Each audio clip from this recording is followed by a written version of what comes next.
In today's video, I'm going to teach you how to cut, copy, and paste images in a PDF file using Adobe Acrobat Pro DC. If you've ever needed to move a logo to a different page, duplicate a graphic, or fine-tune the placement of an image inside a PDF, this walkthrough will make the process simple and stress-free. Start by opening the PDF you want to edit in Adobe Acrobat Pro DC. This switches Acrobat into editing mode and tells the software you want to work directly with the elements on the page, including images.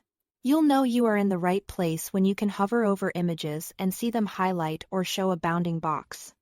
Now, click on the image you want to work with. When it's selected, it will display handles around the edges, indicating it's ready to be modified. Right-click on that selected image. If you want to move the image from one location to another, choose Cut. This removes it from its current spot and places it on your clipboard, ready to be pasted elsewhere. If you want a duplicate while keeping the original in place, choose Copy instead. That way, you'll preserve the existing image and create another version you can place wherever you need it. To paste, navigate to the page or area where you want the image to appear. This can be the same page or a completely different one within the PDF. Right-click on the page and select Paste. The image will be inserted, typically appearing near your cursor position. If it lands a little off from where you want, don't worry, you can refine its position next.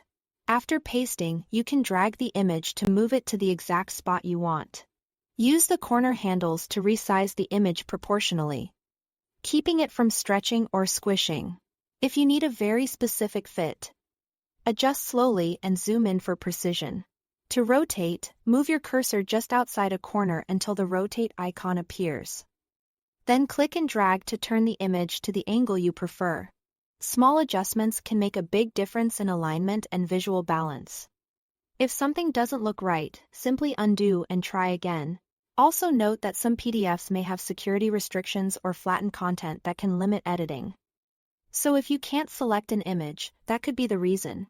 That's it. Thanks for watching.